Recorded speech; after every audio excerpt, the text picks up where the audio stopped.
प्रकाशित झालेल्या पुस्तकाच्या काही भागाचं अभिवाचन करण्यासाठी मी डॉक्टर प्रिया जामकर यांना मंचावर येण्याची विनंती करतो.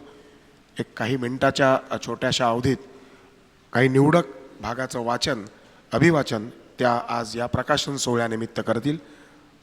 डॉक्टर प्रिया जामकर. नमस्कार. चित्रकार गायतोंडे या ग्रंथातील 3 लेखांमधील निवडक अंशाचं मी वाचन 3 लेखांमधील निवडक अंशाचं मी वाचन करते आहे. खरं तर गायतोंडेंविषयी जेव्हा मी वाचत गेले तेव्हा मनात आलं की त्यांच्यामध्ये जी एक अमर्याद शांतता आहे त्यातला एक कण तरी आपल्या व्यक्तिमत्वात यायला हवा, आणि अशी एक भावना मनामध्ये दाटून आलेली असताना असं मी वाचन करते आहे हे खरं म्हणजे थोडंसं विसंगत आहे. पण तरी देखील गायतोंडे व्यक्ती आणि चित्रकार म्हणून कसे होते याची एक छोटीशी झलक. माझा भाऊ किशोरी गायतोंडे दास. बाळला चित्रकलेची भारी आवड, त्यामुळे त्याने शालेय शिक्षणानंतर जे स्कूल ऑफ आर्टला जाण्याचा निर्णय घेतला. पण त्याचा हा निर्णय वडिलांना अजिबात पसंत नव्हता. त्यांनी त्याला हर प्रकारे विरोध केला, पण बाळ काही बदला नाही. काय करेन ते चित्रकलेतच असा जणू त्याने निर्धार केला होता. आणि वडिलांना तर त्याची ही चित्रकलेची आवड म्हणजे भिकेचे डोहाळे वाटत होते. आपला हा एवढा हुशार मुलगा चित्रकलेच्या नादापायी फुकट जातोय असंच वडिलांना वाटत असणार. त्याचबरोबर वडील मुलगा आणि मुलगी यांच्यामध्ये फरक करत होते. मुलींनी जुजबी शिकलं तरी चालेल अशा मताचे ते होते. बाळनं जर डॉक्टर किंवा इंजिनियर होण्याचं ठरवलं असतं तर त्यांनी त्याच्यासाठी आपली तिजोरी रिकामी केली असती. पण बाळचा हा निर्णय त्यांना सर्वस्वी चुकीचा वाटला. त्या दिवशी त्या घरात या पितापुत्रांचं कडाक्याचं भांडण झालं आणि वडिलांनी बाळला निक्षून सांगितलं की जर तुला चित्रकलेला जायचं असेल तर पुढचं शिक्षण तुझ्या कमाईवर तू घे, पण माझ्या मिळकतीतील एक दमडीही तुला मिळणार नाही. वडिलांचे शब्द म्हणजे काळ्या दगडावरची रेख. एका नुकत्याच उमलू पाहणाऱ्या स्वप्नाचा असा अकाली अंत होणार होता. त्या घराच्या भिंती बाळच्या स्वप्नांचा चुराडा करणाऱ्या त्या जीवघेण्या शब्दांच्या आजही साक्षी आहेत. त्यानंतर बाळ आमच्याशी कमीत कमी बोलू लागला. जास्तीत जास्त काळ घराबाहेर राहू लागला. सकाळी उठायचा, चहा वगैरे उरकून जेजेला चालत जायचा. 3 थिएटरांचं अकाउंट सांभाळणारे, अर्धा अधिक पगार पुस्तकांवर खर्च करणारे, खाण्यापिण्याची राहणीमानाची उच्चभ्रू आवड राखणाऱ्या संतू गायतोंडेंचा मुलगा रोज जेजेला चालत जायचा. ज्या माणसानं शिक्षणासाठी इतरांना मदत केली त्यांचा मुलगा असा चालत जायचा. किती केविलवाणं दृश्य होतं ते आमच्यासाठी. पण बाप बेटे दोघंही आपल्या निर्णयावर ठाम होते आणि माय बहिणींचा या सगळ्या पुढे नाईलाज होता. त्यावेळेस आम्हाला बाळ कळला नाही, पण आता कळतं. आता कळतं की चित्रकलेसाठी एवढा जीव तोच टाकू शकतो जो चित्रकार म्हणूनच जन्माला आलेला असतो. तो आयुष्यात खूप मोठा होणार, योग्य मार्गाने गेला तर खूप नाव कमावणार असं त्याच्या पत्रिकेतच लिहिलं होतं. आणि माझ्या वडिलांना उत्तम ज्योतिषी येत असल्याने त्यांनी ते केव्हाच जाणलं होतं. पण हा योग्य मार्ग म्हणजे चित्रकला आहे असं मात्र त्यांना कधी वाटलं नव्हतं. मला कधी कधी वाटतं एकुलत्या एक भावाविषयीचं माझं दुःख, माझ्या तक्रारी निदान मी बोलून तरी दाखवते, पण बाळचं काय? शेवटपर्यंत तो अव्यक्तच राहिला. आपल्या न कळणाऱ्या चित्रातूनच परस्पर संवाद साधत राहिला. आयुष्यभर त्याने कधीही देवाला हात जोडले नाहीत, पण सगळे पाश तोडा, मायेत गुंतू नका असं देवाचं वचन मात्र त्याने पाळलं. आणि हे करताना त्याला सुखच झालं असेल असं नाही. रडताना मी त्याला कधीच पाहिलं नाही. पण वडिलांसोबतच्या भांडणानंतरची एखादी तरी मध्यरात्र त्याच्या आसवांनी नक्कीच भिजली असेल, हे मी खात्रीने सांगते. त्याच्या अबोलपणामुळे दरवेळेस त्याच्या भोवती एक नवी नवी मिथकं गुंफली गेली. पण या मिथकांच्या चक्रव्यूहातून दरवेळेस तो चित्रकलेवरच लक्ष साधत आला. अर्थातच हे सोपं नव्हतं. मुळातच त्या चाळीतून भरारी घेऊन इथंपर्यंत पोचणं हेच किती मुश्किल होतं. त्या 4 भिंतींच्या कोंदणात तो फुललाही नसता. घरच्या जबाबदाऱ्यात अडकला असता तर बाळ आजचा गायतोंडे झाला नसता. पण तरीही त्या 4 भिंतींनी त्याला काहीतरी नक्कीच दिलं असेल. तिथल्या पोपडे उडालेल्या भिंतीत एखादा फॉर्म त्याला दिसला असेल. माळ्यावरच्या अंधारानं नजर रोवण्याचा निग्रह दिला असेल. तिथल्या गॅलरीच्या कठड्यातून रात्रीच्या वेळी दिसणाऱ्या आकाशानं स्वतःशीच संवाद साधण्याचं कौशल्य त्याला दिलं असेल. आणि तिथल्या जमिनीनं एकाग्रतेने बसकण मारण्याची शक्ती. त्याच्या दडपलेल्या इच्छा आकांक्षांच्या, हरवलेल्या, करपून गेलेल्या एकाकी बालपणाच्या कित्येक जाचक हकीकती तिथल्या दगडविटांच्या कोनाकोनात झिरपल्या असतील आणि त्यांनीच दिला असेल त्याला मूलमंत्र, जगाशी फटकून वागण्याचा. मध्यंतरी त्या प्रेमामुळे कवळिकतेला पाझर फुटलाही, पण नियतीला ते मंजूर नव्हतं. कारण तिला घडवायचा होता आजचा गायतोंडे. लाव्हा आतल्या आत खूप उकळावा आणि बाहेर पडल्यावर त्याने थैमान घालावं. तसंच बाळच्या बाबतीत त्या खोलीतून बाहेर पडल्यावर झालं. आणि त्या खोलीतून बाहेर पडून त्याने त्याच्यापुरतं तरी जग जिंकलं. मग वाटू लागतं, ही खोली फक्त त्याचीच होती की काय, जिनं फक्त त्यालाच घडवला. हो, घडवला खऱ्या अर्थानं. आम्हाला फक्त मोठं केलं वयानं.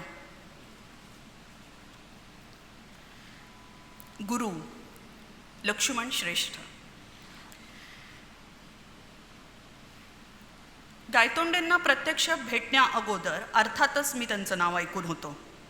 जे स्कूल ऑफ आर्टमध्ये शिकत होतो, कलेचा विद्यार्थी होतो, त्यामुळे त्यांची महती कानावर न पडणं शक्यच नव्हतं. त्यांची पेंटिंग्ज मी अनेकदा पाहिली होती. त्यांनाही काही वेळा समोरासमोर पाहिलं होतं, पण आमची ओळख नव्हती, कोणी करूनही दिली नव्हती. त्यामुळे बोलणं वगैरे काही झालेलं नव्हतं. मजा म्हणजे जेव्हा खरोखरच त्यांना भेटलो तेव्हाही आमच्यात काहीच बोलणं झालं नाही. पुढे आम्ही दोघं मित्र झालो, तेव्हाही फारसं बोलणं घडायचं असं नाही. संवाद मात्र भरपूर झाला. आमच्यात शांतता होती, म्हणूनच हा संवाद शक्य झाला. आमची ओळख होऊन महिना झाला होता साधारण. त्यावेळी मी एकदा त्यांच्या स्टुडिओत असताना त्यांना निरागसपणे विचारलं की तुम्ही माझ्याशी इतकं चांगलं का वागता. कारण तोपर्यंत मला ते इतरांशी कधी कधी रुक्षपणाने किंवा अलिप्तपणे बोलताना बघायला मिळायचं. मी एक स्ट्रगलिंग पेंटर. खरं तर स्ट्रगलही नीट सुरू झाला नव्हता, शिक्षणच चालू होतं. आणि गायतोंडे चित्रकला क्षेत्रात उंचावर होते. मी त्यांना विचारल्यावर ते म्हणाले, लक्ष्मण, मी तुझ्याशी चांगला वागतोय म्हणजे काय. मी काही उत्तर दिलं नाही. मग ते थांबले, काही बोलले नाहीत. मी सुद्धा नाही. मग ते उठले, पाणी प्यायले, माझ्यासमोर ग्लास ठेवला. मग पुन्हा शांतता. मग ते जणू मध्ये काही पॉज नव्हताच अशा तऱ्हेने म्हणाले, लक्ष्मण, तू मला आवडतोस. त्याचं कारण तुला शांततेचं महत्त्व माहीत आहे. You know the value of silence. फक्त हे एकच कारण त्यांनी तेव्हा दिलं. गायतोंडेंचा मूड लागला की ते मी बसलेला असताना किंवा काही करत असताना माझी स्केचेस करायचे. त्यांच्या रेषांमध्ये विलक्षण लय होती. मी ती त्यांच्याकडे मागायचो. मूड असेल तर देऊन टाकायचं, नाहीतर फाडून टाकायचं. ते राहायला आले की मला खूप आनंद व्हायचा. आम्ही लांब लांब पायी फिरायला जायचो, समुद्रावर जायचो. मुंबईतलं वातावरण, असा समुद्र दिल्लीत नव्हता, ते हे मिस करायचे. आमच्यात नेमके संवाद काय व्हायचे याबद्दल मी काही वेळा विचार करतो. तय्यबसोबत जो संवाद होता तसा माझ्यात आणि गायतोंडेंच्यात होता का? त्यांचं वाचन खूप होतं. त्यांना खूप गोष्टींबद्दल सखोल माहिती होती, त्याबद्दल ते काही वेळा बोलायचे. पण त्यांची बोलण्याची गरजच खूप कमी होती. मला वाटतं की गायतोंडेंचं हे वेगळेपण होतं. त्यांचा सगळा शोध, त्यांना जे सापडलं होतं ते एकांतात होतं. अनेक गोष्टी शेअर केल्या, कितीही चर्चा केला, वाद घातले, संवाद केला, तरी शेवटी या सगळ्यातून तुम्हाला जे मिळतं ते तुम्ही एकटे असतात तेव्हाच तुमच्यापर्यंत येऊन पोचतं. तसा एकांत तुम्हाला काही कारणाने मिळू शकला नाही तर ते वाहून जातं. आणि हेच कारण होतं. म्हणूनच गायतोंडेंनी कधी एखाद्या विषयावर उगीचच गप्पा करण्यात वेळ वाया घालवला नाही. गायतोंडेंचा मृत्यू झाला तेव्हा अंत्यसंस्काराला 5-6च लोक होती. अनेक जण नंतर म्हणतात की कला जगतात इतकं महत्त्वाचं स्थान असलेल्या गायतोंडेंना ते गेल्यावर कोणी बघायला गेलं नाही वगैरे. मला असं वाटतं की यामुळे खरंच फरक पडतो. लक्षात घ्या की जी 5-6 माणसं त्यावेळी होती ती गायतोंडेंना हवी असलेलीच होती, जी त्यांच्या आसपास ते असतानाही होती. किती लोक आले, कोण आले नाहीत याचा त्यांना काही फरक पडला नसता. हजारोंच्या संख्येने अंत्यसंस्काराला गर्दी करणाऱ्या माणसांमध्ये किती जण खऱ्या आपुलकीने येतात हो. गायतोंडेंना अशा लोकांची गर्दी मेल्यावरही आसपास कधीच आवडली नसती. इतकं शांत एकटं आयुष्य जगलेल्या माणसाला मृत्यूनंतरचा कोलाहल कसा काय सहन झाला असताना? ते शांत एकटे जगले आणि तसेच गेले.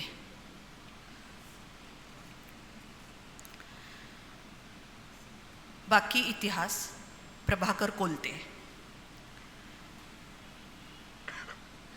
गायतोंडे यांची आठवण झाली की मनात संवेदनशील मौन जागं होतं. आज जगाला माहीत असलेले गायतोंडे गंभीर स्वभावाचे आहेत. परंतु विद्यार्थी दशेत किंवा त्यानंतरच्या उमेदवारीच्या काळात ते असे नव्हते. चारचौघांसारखे हसत खेळत वावरणारे, आवडीनं विनोद करणारे आणि इतरांनी केलेल्या विनोदात आनंद शोधणारे होते. माझी त्यांच्याशी ओळख झाली तेव्हा ते मौनाच्या प्रवासात खूप दूरवर पोचलेले होते. तत्पूर्वीच्या काळात चित्रकलेच्या व्यासंगातील गांभीर्यानं, त्यातील कूट प्रश्नांनी आणि सभोवतालच्या कलाजगतातील विभ्रमानं उत्तरोत्तर चिंतनशील होत गेले होते. चिंतनाचं मौनाशी असलेलं पिढीजात नातं त्यांनी ओळखलं आणि तिथून पुढं ते आजच्या गायतोंडे यांच्यापर्यंत ते आलं. त्यांच्या गांभीर्यावर उदासपणाची सावली नव्हती, तरी त्यात आत्मज्ञानाची समतानता होती. त्या काळी खाजगी गॅलऱ्यांमधून चित्रकलेची नवी ओळख, नवे विचार, नव्या शैली आणि नवी जाण यांची मुळं धरू लागली होती. गायतोंडे या बदलत्या हवेत श्वास घेत होते आणि तरीही अलिप्त होते. किंबहुना ते स्वतःला सोडून कुठंच गेले नाहीत. एखादा पट्टीचा पोहणारा अंगाला तेल लावून समुद्र तरून जातो ना, तसा. समुद्रावरच्या अनेक दृढ बैठकीतून त्यानंतर त्याची कुठंही कधीही समाधी लागू शकते. ते अमेरिकेला, जपानला जाऊन आले आणि आधी होते त्याहून अधिक एकटे झाले. झेन मास्टरसारखे स्वतःशी स्पर्धा करणारे. चित्रकला हाच ध्यास, तेच लक्ष आणि तोच मोक्ष. त्यांच्या या एकटेपणावरच्या श्रद्धेला पुढं कधीही तडा गेल्याचं ऐकिवात नाही. त्यांना लाभलेल्या एकटेपणाचं वरदान दुर्लभ जातीचं असावं, मृत्यूनंतरही कुणालाही लाभणाऱ्या एकटेपणासारखं, जे त्यांनी जिवंतपणीच भोगलं, मात्र त्यातल्या अमर्त्य सजीवत्वाशी मैत्र साधून जे मृत्यूनंतर साधणं अशक्य. पळशीकर सरांच्या सहवासात गायतोंडेंचा विषय असायचाच. त्या दोघांनाही एकमेकांबद्दल नितांत आदर होता. प्रेमाचं अंतिम टोक म्हणजे आदरच असावा, इतका आदर. एकदा मी सरांना म्हटलं, सर, गायतोंडे यांची चित्र समजत नाहीत. त्यावर ते पटकन म्हणाले, अरे पण दिसतात ना, ती पाहायचा प्रयत्न कर. डोळ्यांनी, दृष्टीनी, बुद्धीनी, मनानं पाहायचा प्रयत्न कर. सगळ्या ज्ञानेंद्रियानेशी अनुभवण्याचा प्रयत्न कर, समजतील. त्यावेळी दृश्यानुभवाचा इतका प्रदीर्घ प्राणायाम एका दमात त्यांनी सांगितला की तो कळण्यात आणि पचनी पडण्यात आजवरचं सगळं आयुष्य खर्ची पडलं. पळशीकर सरांचंही असंच होतं. गुंजभर मोती मिळवण्यासाठी जवाहिराच्या दुकानात नव्हे, तर थेट सागराच्या तळाशी जाण्यासारखं. त्यांचे अशासारखे सल्ले आम्हा तरुणांना सतत दृश्य विचारात गुंतवून ठेवायचे. कधी कधी मी कल्पना करायचो, सर आणि गायतोंडे या दोघांतला संवाद कशा स्वरूपाचा असेल. वाटायचं ते एकमेकांकडे डोळ्यांच्या डोळ्यांनी पाहत आणि कानांच्या कानांनी ऐकत बसत असावेत. त्यांच्या पिढीला चित्त आणि चित्र यामधील पुरातन नातं उमजलं असावं. त्यांचा चित्रावर शब्दांहून अधिक विश्वास होता, किंबहुना म्हणूनच त्यांच्या पिढीचे बहुतांश कलावंत मौन वृत्तीचे झाले असावेत. कालांतरानं या चित्रांनीच पूर्णविरामानंतरची पोकळी माझ्या मनात निर्माण केली. त्या पोकळीत उभं होतं केवळ त्यांचं चित्र, कुठल्याही उत्प्रेक्षा उपमेशिवायचं फक्त चित्र, मला दिंगमूढ करणारं. त्यावेळी प्रत्येक अनुभवाचा अर्थ लावणारी माझी साक्षर बुद्धिमत्ता चक्क मला सोडून गेली. माझ्या शरीरातील एकूण एक इंद्रिये हाडामांसासकट मला न सांगता पसार झाली आणि मी एक संवेदनशील हवेनं तट्ट फुगलेला फुगा उरलो. हवेतून येणाऱ्या जाणाऱ्या एखाद्या सूक्ष्म कणानंही मी फुटून नष्ट झालो असतो, पण गायतोंडे यांच्या चित्रानं तसं होऊ दिलं नाही. कारण त्यांनीच माझा देह रिकामा केला होता. जे जे काढून नेलं होतं ते सर्व पुन्हा जाग्यावर आणून ठेवलं होतं, अर्थात नव्या संस्कारांनी शुद्ध करून. त्या क्षणी साक्षात्कार व्हावा तसं मला एकच कळलं की चित्र फक्त पाहायची असतात, पाहून अनुभवायची असतात. जे दिठीही न पविजे ते दिठीवीण देखिजे, जरी अतिंद्रिय लाहिजे ज्ञानबळ, या असीम धारणेने. त्यांना झालेल्या भीषण अपघातात त्यांचं शरीर मोडलं, पण मौनाचा कणा अधिकच कणखर झाला. त्यानंतर मौन हेच बोलणं झालं. ज्यांना त्यांची मौनाची भाषा कळली त्यांनी त्यांना प्रश्न केले नाहीत. ज्यांनी प्रश्न केले त्यांना गायतोंडे यांनी आपल्या चित्रातून उत्तरं दिली. स्वतःला पृथ्वीवरचा रहिवासी समजणाऱ्या गायतोंडे यांचा जन्म कुठे झाला, बालपण कुठं गेलं, तारुण्यात त्यांनी काय काय केलं, म्हातारपणात काय भोगलं, ते दिल्लीला का स्थलांतरित झाले, पुन्हा मुंबईत का आले नाहीत, या साऱ्या प्रश्नांची उत्तरं अनुत्तरितच राहणार. किंवा त्याची वेगवेगळी उत्तरं अस्तित्वात येतील. दंतकथा, आख्यायिका तयार होतील. चित्राव्यतिरिक्त इतर अनेक रूपकांतून गायतोंडे शिल्लक राहतील. संपूर्ण गायतोंडे कधीच कोणालाच सापडणार नाहीत. पूर्णत्वाची हीच किमया असते. पूर्ण असलं तरी अपूर्णच वाटत राहतं. धन्यवाद.